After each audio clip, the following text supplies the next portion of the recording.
Ninguém ouviu seus gritos naquele fim de tarde abafado. O sol já se escondia atrás das colinas quando a caminhonete de Anselmo levantou poeira na estrada de terra e desapareceu na curva. Maria Clara ficou parada, segurando a pequena mala que trazia apenas algumas roupas e um retrato antigo do pai, Augusto. O sítio Santa Eulália parecia ter sido engolido pelo tempo. Cercas quebradas, mato alto tomando conta do terreiro, janelas tortas que batiam com o vento seco. Anselmo prometera voltar em poucos dias. Disse que resolveria a documentação, que era apenas algo provisório. Mas havia algo no olhar dele que Maria Clara não conseguiu esquecer. Frieza, distância, alívio. Quando o barulho do motor sumiu completamente, o silêncio ficou ensurdecedor. Nenhum vizinho por perto, nenhuma casa visível além daquela estrutura antiga com o telhado cedendo, sem energia elétrica, sem sinal de telefone. Naquela noite, sentada no chão de madeira da sala vazia, Maria Clara entendeu uma verdade dolorosa. Ela não tinha sido apenas deixada ali, ela havia sido descartada. E o que doía mais que o abandono era a sensação de que ninguém sentiria sua falta. A vida nunca foi simples para Maria Clara. Desde pequena, aprendeu a lidar com perdas. O pai, Augusto, morreu em um acidente quando ela tinha apenas 8 anos. Ele era o tipo de homem que ensinava valores, que falava sobre dignidade e trabalho honesto. Quando ele partiu, deixou um vazio que jamais foi preenchido. Alguns anos depois, Dalva, sua mãe, casou-se com Anselmo. No início, ele parecia educado, prestativo, quase encantador, mas com o tempo revelou-se controlador e calculista. Maria Clara cresceu sentindo-se deslocada dentro da própria casa. Quando Dalva faleceu, após uma doença repentina, a relação entre enteada e padrasto esfriou de vez. Anselmo começou a falar de dívidas misteriosas, de problemas financeiros que ninguém conhecia. Disse que o sítio Santa Eulália estava no nome de Maria Clara, mas que estava abandonado e precisava de organização. Convenceu-a de que passar um tempo lá seria temporário, até que resolvesse tudo na cidade. Mas não havia dívidas urgentes, não havia problema algum além da ambição dele. O plano era simples: afastá-la para vender os bens sem dividir nada. Maria Clara só perceberia isso tarde demais. As primeiras noites no sítio foram um teste de resistência emocional. O vento atravessava as frestas das janelas e fazia a casa ranger como se estivesse viva. Cada estalo parecia um passo, cada sombra parecia um aviso. Maria Clara tentou manter a calma. Organizou o quarto menos danificado, limpou a cozinha como pôde e buscou água no antigo poço do quintal.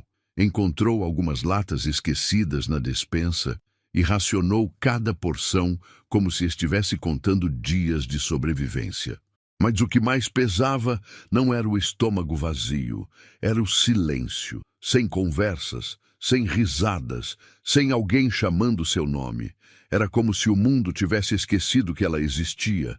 Em certos momentos, sentava na varanda e olhava para a estrada de terra, esperando ver poeira ao longe, esperando que Anselmo cumprisse a promessa, mas ninguém vinha. E quando a mente começa a duvidar do próprio valor, o perigo não está fora, está dentro. Houve uma noite em que Maria Clara chorou até adormecer no chão da sala. Pensou em ir embora a pé, pensou em desistir. Mas no fundo, uma pequena chama ainda resistia. Ela só não sabia que a ajuda estava mais perto do que imaginava. Era manhã de domingo, quando o som de cascos ecoou pela estrada seca. Um cavalo marrom avançava firme pela trilha, conduzido por João Miguel Ferreira, um homem respeitado nas redondezas. Aos 38 anos, carregava no olhar a serenidade de quem já enfrentou dificuldades, mas nunca abriu mão da honra. João Miguel era dono de terras vizinhas ao antigo sítio Santa Eulália. Conhecia bem aquela propriedade abandonada, pois durante anos ela permaneceu vazia, entregue ao tempo. Mas naquele dia, algo chamou sua atenção.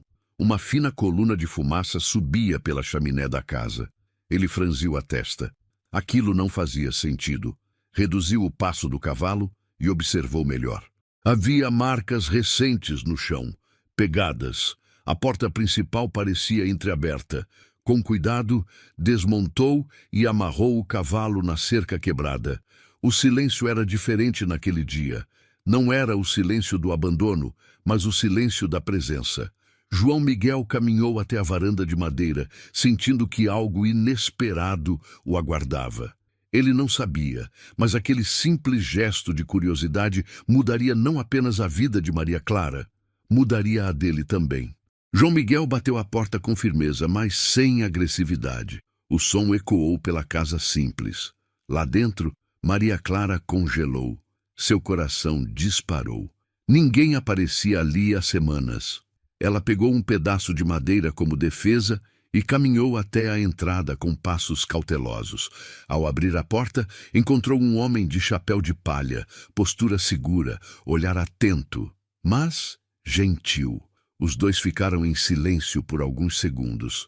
João Miguel percebeu imediatamente o cansaço estampado no rosto dela. Roupas simples, mãos levemente trêmulas, olhos marcados por noites mal dormidas. "Moça, você está sozinha aqui?" perguntou ele com voz serena. Aquela pergunta simples quase a fez desabar. Não era invasiva, era preocupada. Maria Clara hesitou, mas algo na postura dele transmitia confiança. Talvez fosse a maneira respeitosa com que mantinha distância. Talvez fosse o tom sincero. Ela assentiu. E pela primeira vez desde que fora abandonada, alguém a olhava como se ela importasse. Não como um problema, não como um peso, mas como uma pessoa. Sem saber, naquele instante, o destino começava a mudar de direção. Sentados na varanda desgastada do sítio Santa Eulália, João Miguel ouviu cada palavra de Maria Clara como quem escuta algo sagrado. Ela contou sobre a morte da mãe, Dalva, sobre as promessas vazias de Anselmo e sobre como foi convencida de que tudo era provisório. Sua voz falhava em alguns momentos, mas ela não desviava o olhar. Estava cansada de esconder a dor. João Miguel não a interrompeu. Apenas escutou. Quando ela terminou, o silêncio entre os dois não era desconfortável, era carregado de compreensão. Ele conhecia o nome de Anselmo, já ouvira comentários na cidade sobre negociações duvidosas e acordos feitos na sombra. "Você tem algum documento do sítio?" perguntou com calma. Maria Clara lembrou-se de uma pasta antiga que sua mãe guardava. Dentro dela, havia papéis que nunca teve coragem de analisar. João Miguel respirou fundo ao entender a gravidade da situação. Aquilo não era apenas abandono, era tentativa de golpe.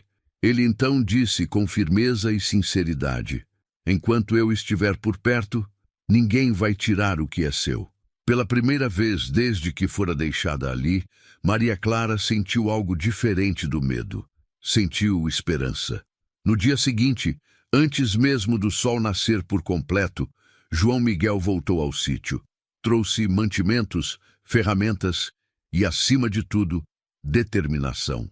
Não fez promessas exageradas, não ofereceu soluções mágicas, apenas começou a agir. Ele ajudou Maria Clara a organizar os documentos encontrados na pasta antiga de Dalva. Entre certidões e registros estava a escritura do sítio Santa Eulália, oficialmente no nome dela.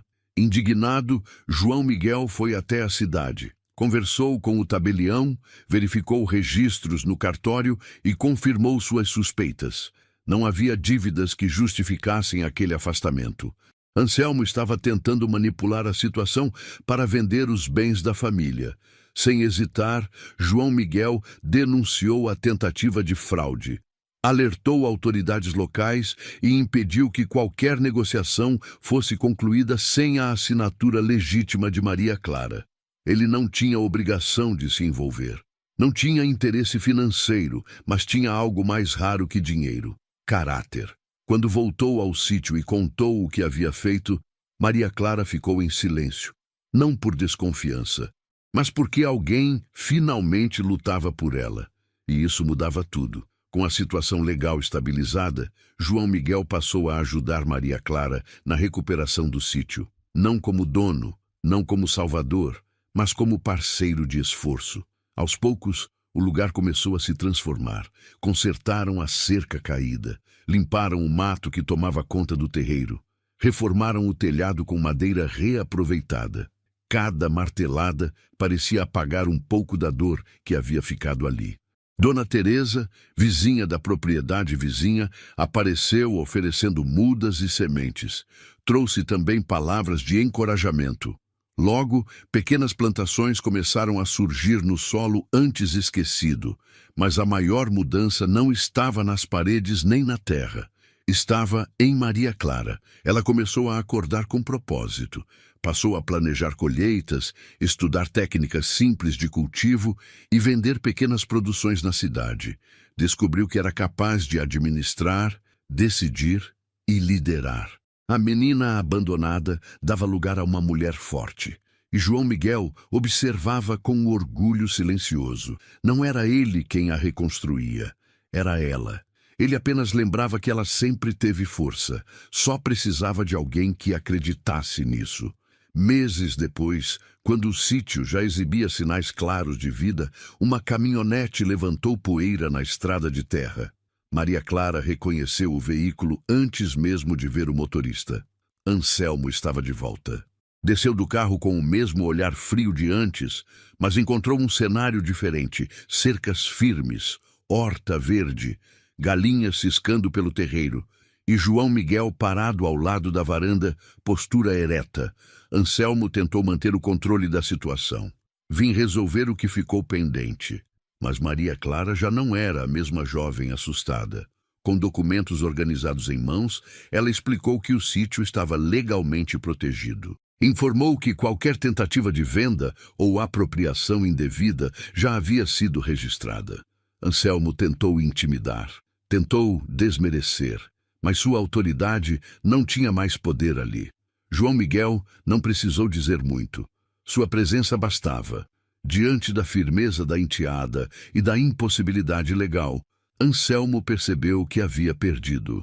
Ao entrar na caminhonete novamente, levou consigo apenas o que sempre teve: ambição vazia. E deixou para trás algo que nunca soube valorizar: a coragem dela. Um ano depois, o sítio Santa Eulália já não era símbolo de abandono. Tornara-se referência na região. Maria Clara expandira a produção de hortaliças orgânicas e começava a fornecer para pequenos mercados locais.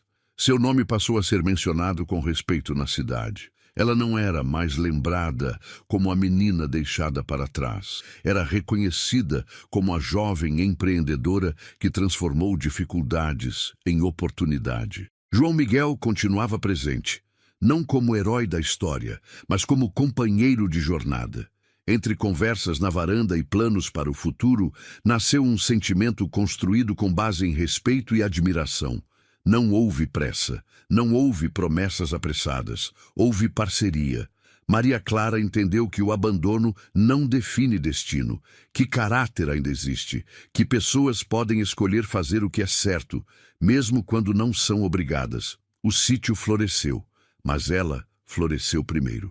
Porque às vezes o que muda uma vida não é um milagre repentino, é a presença firme de alguém que decide agir com honra e lembrar você do seu próprio valor. E você teria coragem de enfrentar alguém da própria família como ela enfrentou? Ou continuaria em silêncio para evitar confusão?